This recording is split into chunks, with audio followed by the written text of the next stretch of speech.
Being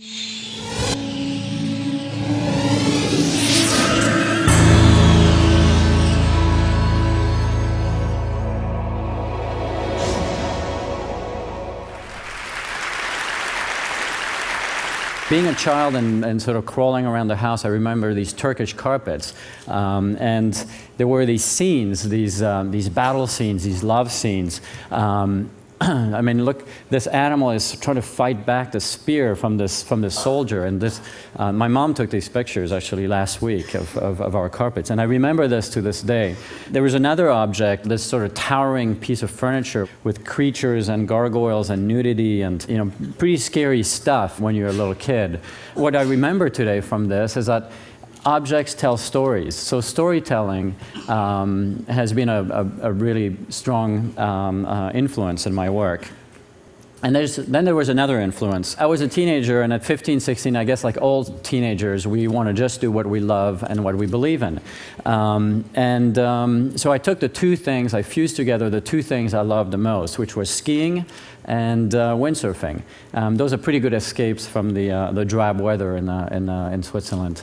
So I created this compilation of the two. I took my skis and I took a board and I put a mast foot in there and some foot straps and some metal fins.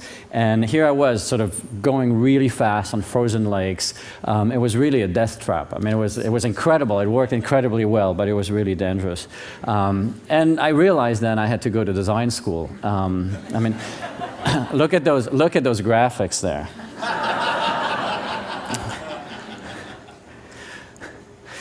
So I went to design school, and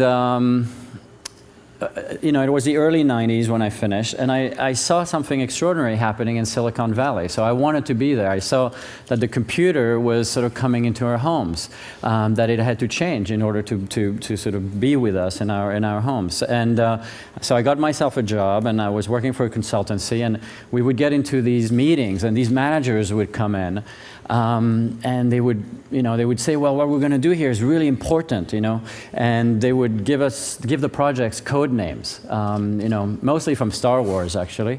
Things like C-3PO, Yoda, Luke. So, in anticipation, I would be this young designer in the back of the room, and I would sort of raise my hand and I would ask questions. I mean, in retrospect, probably stupid questions, but things like, what's this cap lock key for, or this num lock key for? That thing. Do people really use it? Do they need it? Do they want it in their homes?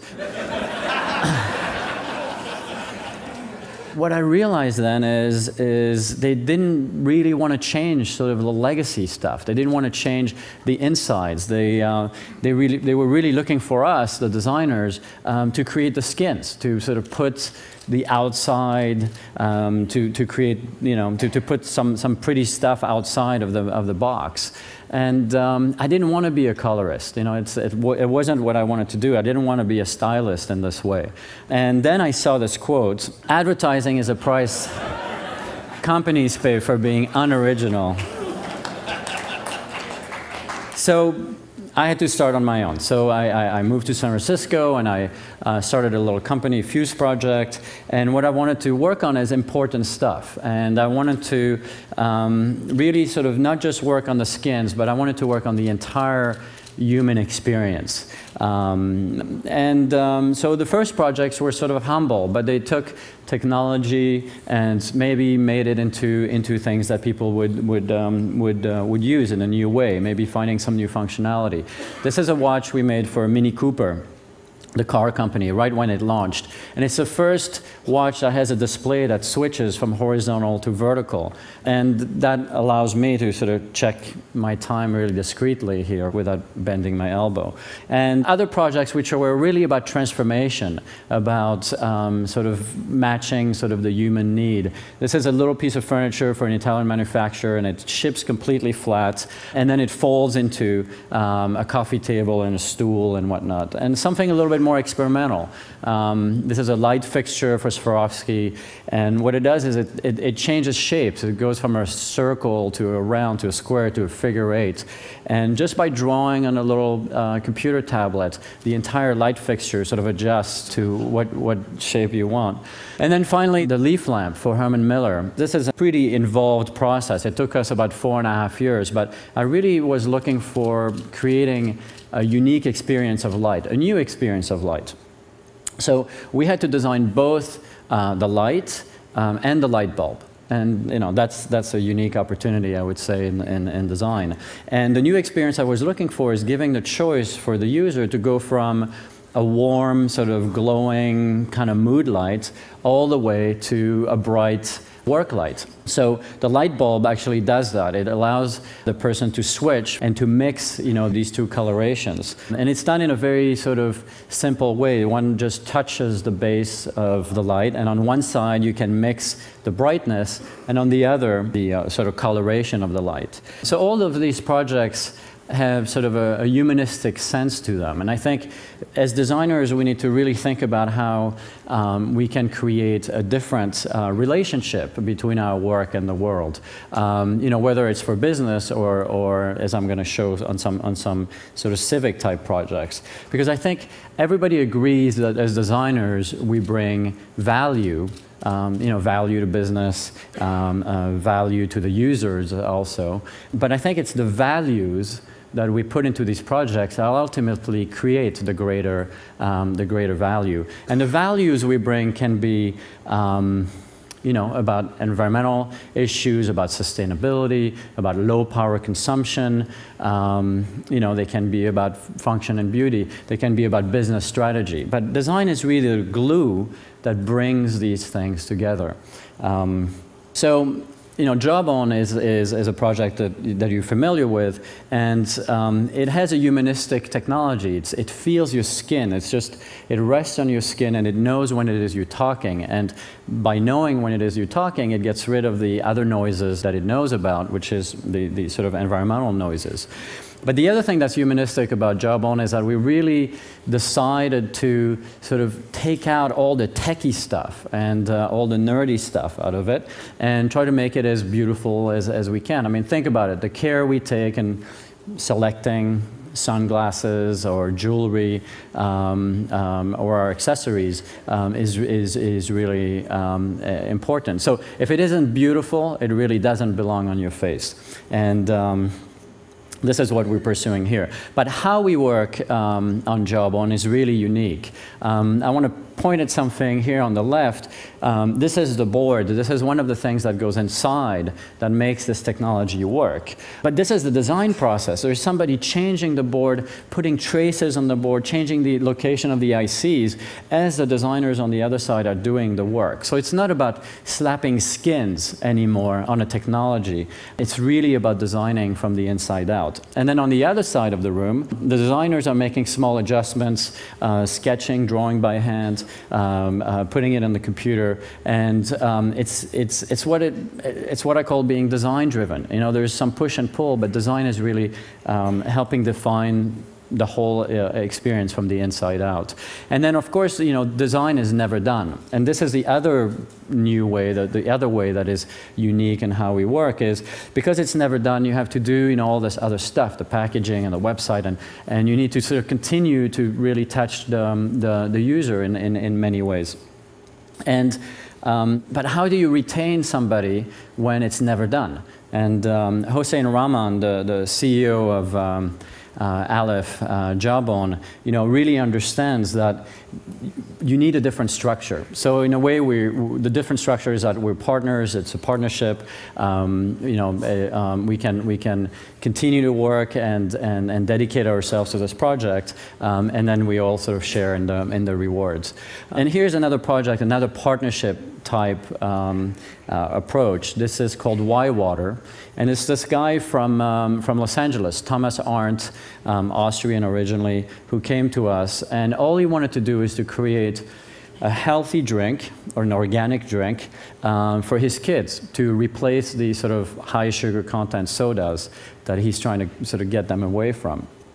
So we worked on this bottle, and it's completely symmetrical in every dimension. And this allows the bottle to turn into a game. The bottles connect together, and you can create different shapes, different forms. Thank you. And then while we were doing this, the shape of the bottle upside down reminded us of a Y. And then we thought, well, you know, these words, why and why not, are probably the most important words that kids ask. So we called it Why Water. And so this is a place, another place where it all sort of comes together in the same room. The three-dimensional design, the ideas, the sort of the branding, it all becomes sort of deeply sort of connected. And then, you know, the other thing about this project is, you know, we bring intellectual property, you know, we bring a marketing approach, we bring all this stuff, but I think at the end of the day what we bring is these values, and these values create a soul for the companies we work with. And it's especially rewarding when your design work becomes a creative endeavor, when others can be creative and do more with it. Here's another project which I think really sort of emulates that. This is the One Laptop Per Child, the $100 laptop. I mean, this picture is incredible. In Nigeria, people carry their most precious belongings on their heads. This girl is going to school with a laptop on her head. I mean, to me, it just means so much. But when Nicholas Negroponte, and he's spoken about this project a lot, he's the founder of OLPC, you know, came to us, he really, about 2.5 years ago, there were some clear sort of ideas. You know, he wanted to bring education, and he wanted to bring technology, and those are pillars of his life, but also pillars of the mission of One Laptop Per Child. But the third pillar that he talked about was design. And you know, at the time, I wasn't really working on computers. I didn't really want to from the previous adventure. But what he said was really significant, is that design was going to be why the kids were going to love this product, how we were going to make it low cost, robust, plus he said he was going to get rid of the cap lock key and the num lock key too. So I was convinced. We designed it to be iconic, to look different, to look like it's for a kid, but not like a toy. And then all these sort of, the integration of all these great technologies which you've heard about, you know, the Wi-Fi antennas that allow the kids to connect, the screen which you can read in sunlight, the keyboard which is made out of rubber and is protected from the environment. You know, all these great technologies really happened because of the sort of the passion and the, you know, the OLPC people and the engineers. You know, they fought the suppliers, they fought the you know, the manufacturers. They, you know, it was such a, I mean, they fought like animals for this to remain the way it is. And in a way, it is that will that makes projects like this one, you know, allows the process from not sort of destroying the original idea. And I think this is something really important. So now, you know, you get these pictures. You get up in the morning and you see the kids in Nigeria, and you see them in Uruguay with the computers, and in Mongolia. And we went away from, you know, obviously the beige. I mean, it's colorful, it's fun. In fact, you can see each logo is a little bit different. It's because we were able to bring to run during the manufacturing process 20 colors for the X and the O, which is the name of the computer. And by running, by mixing them on the manufacturing floor, you get 20 times 20, you get 400 different options there. So the lessons from seeing the kids using them in the developing world are incredible. But this is my nephew Anthony in Switzerland. And he had the laptop for an afternoon, and I had to take it back. It was hard. And it was a prototype. And a month and a half later, I come back to Switzerland, and there he's playing with his own version. Like paper and cardboard. So I'm going to finish with one last project, and this is a little bit more of adult play.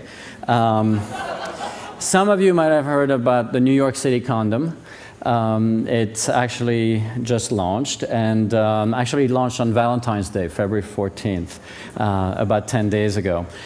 So the Department of Health in New York came to us, and they needed a way to sort of distribute 36 million condoms for free to the citizens of New York. So a pretty big endeavor, and we worked on the dispensers. These are the dispensers. There's this friendly shape. You know, it's about it's a little bit like designing a fire hydrant.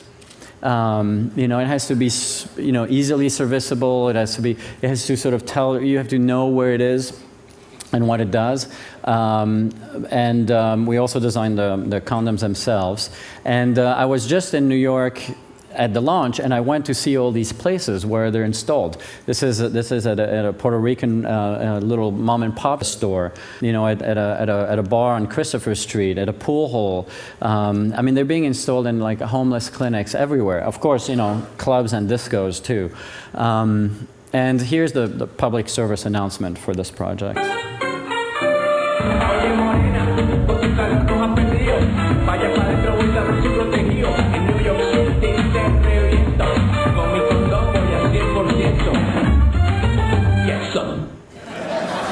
Get some.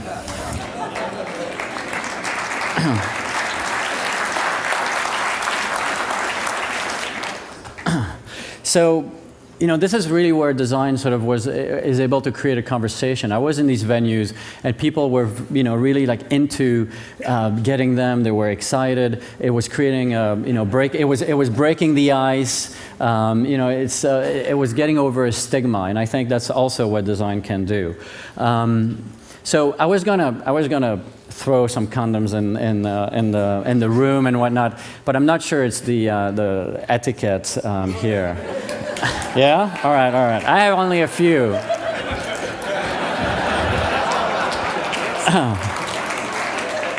So I have more. You can always ask me for some more later.